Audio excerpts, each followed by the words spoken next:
morning, everybody. I'm here today to talk to you about tolerance and the importance of going beyond just tolerance. But first, I want to talk to you about two examples. In the first example, my husband and I decided to host a dinner party. At this dinner party, we were going to have a set menu. We were going to have 10 of our friends all sitting at our dining table, and it was going to end at 10 p.m. In the second example, we were going to have another dinner party. But at this dinner party, we were going to do something a little bit different. When building the set menu, we decided to call up our friends and ask them to tell us what they wanted on the set menu. And when inviting our friends, we told them to please invite whoever they wanted.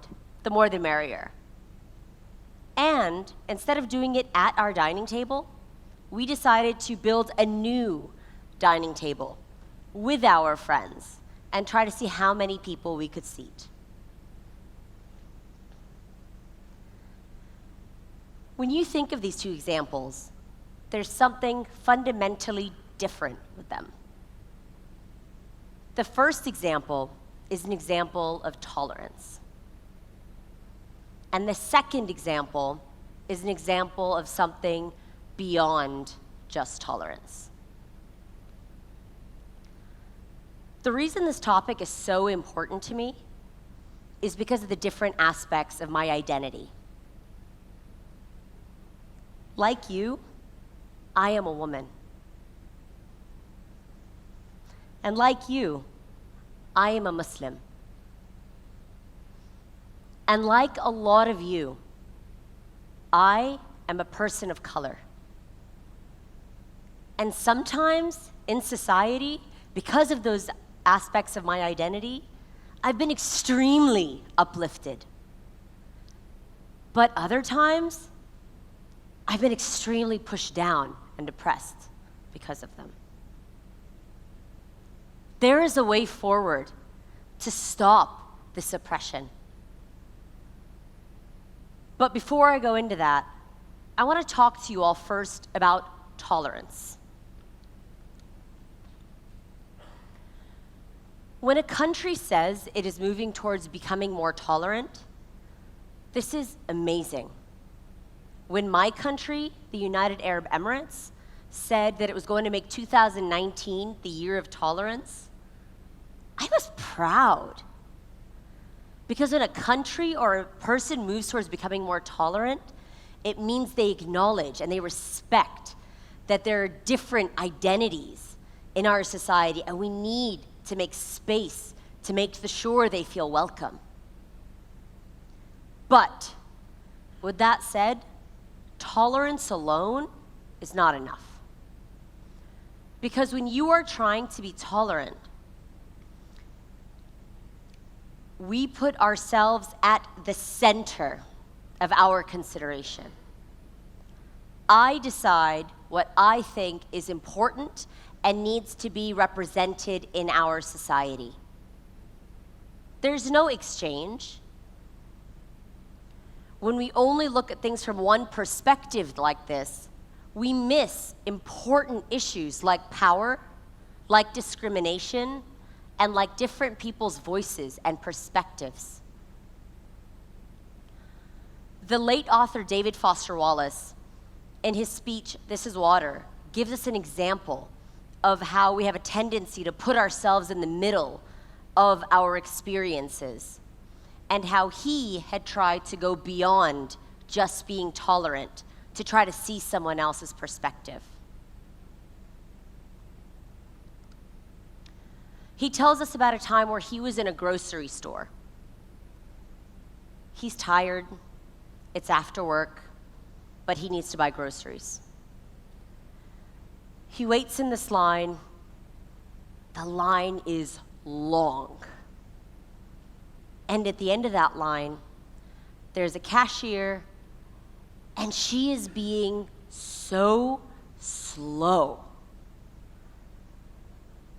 He sees the anger building up in everyone waiting in that line. And he feels it in himself, this anger and this frustration. Why is she so slow? But then he stops himself. And he takes himself out of the center of that experience. And he goes to the woman.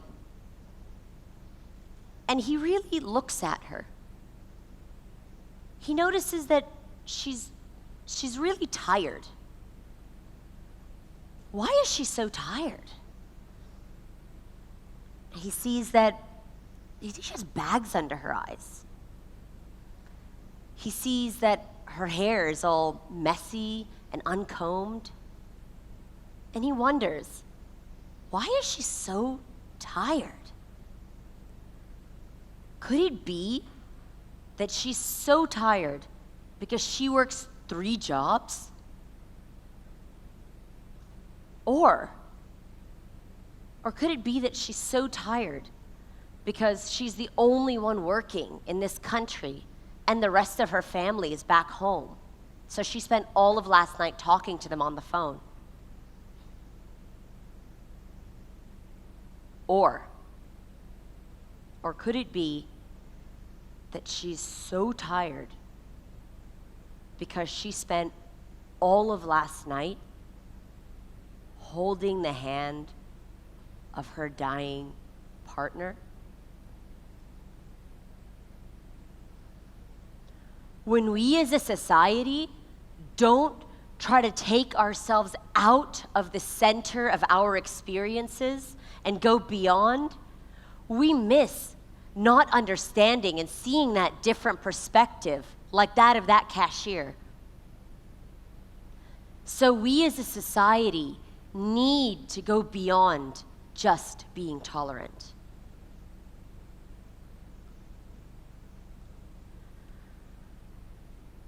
The way we can go beyond is to consider and dig really deep into ideas of diversity and to embrace this idea of diversity.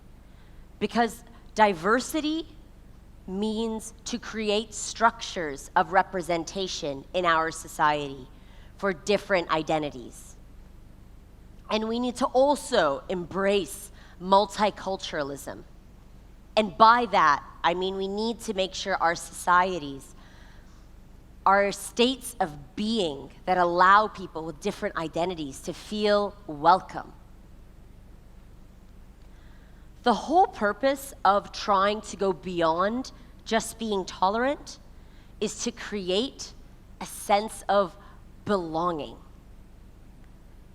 The beauty of belonging is when you can create that sense, you create ownership.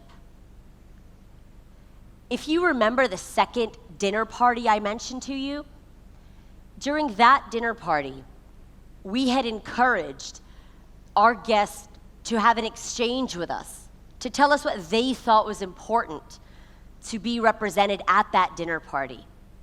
And because we did that, they wanted to contribute. Everyone there did everything they could to make that the best dinner party they'd been to. I remember a time where I was so excited to be in a space, but because there wasn't that exchange and there wasn't that welcoming, I didn't feel like I belonged. That happened here, in my hometown, Dubai. After almost a decade of legal training and studying and working in the UK, I'd finally come back and was going to practice as a lawyer in my country. But the night before my first day at work, I spent hours looking through my cupboard, trying to figure out what to wear, and specifically trying to decide if I should or should not wear my abaya. Because I had heard that people had a negative perception and stereotypes about Emiratis. I heard that people thought we were unfriendly and unapproachable. And I'd also heard that people thought we're not hardworking, we were lazy, and I didn't want that on me.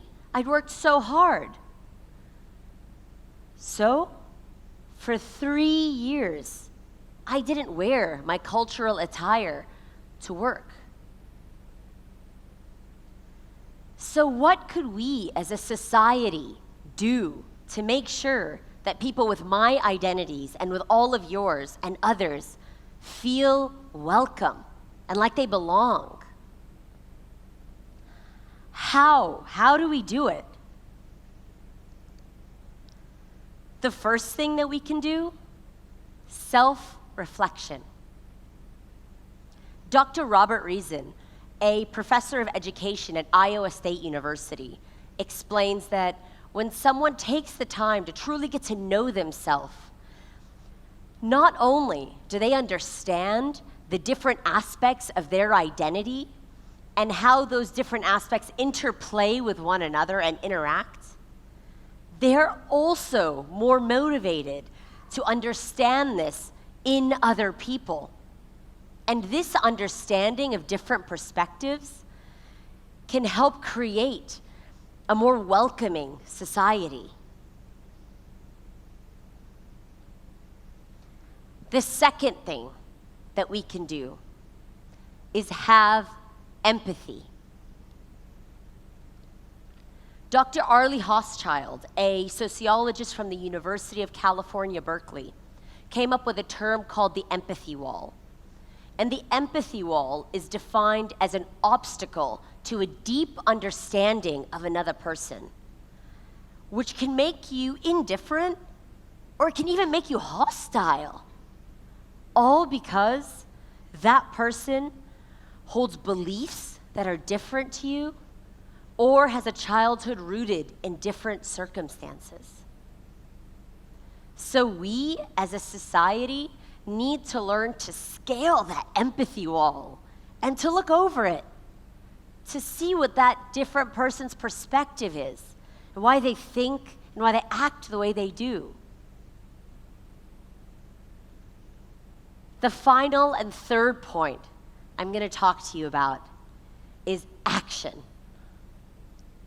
We need to take action. My husband, to give you all an example, is a professor at university. And at the first day of each semester, he will walk into his class and he will tell his students, regardless of whether you drop this class or how you perform, I want each and every one of you to know that I deeply care for and love all of you. And I will be here in my classroom and in my office every day for you. I love that story, and I love hearing that. The reason being because at that point on the first day, he doesn't know anything about those students.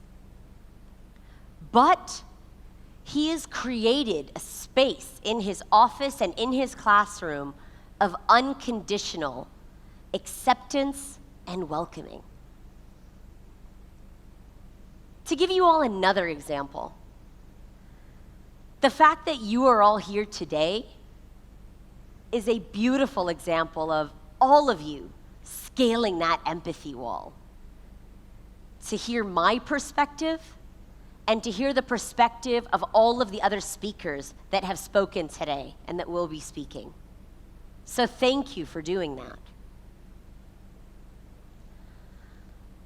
I want to conclude my talk today by paraphrasing what the American comedian Hari Kondabolu says about tolerance. He says, "It's 2020. Why are we still talking about tolerance? You know what I tolerate? Back pain. I tolerate knee pain. I don't tolerate any of you." We should be talking about love and acceptance. For me, I don't tolerate any of you either. Because I accept and I love each and every one of you. Thank you.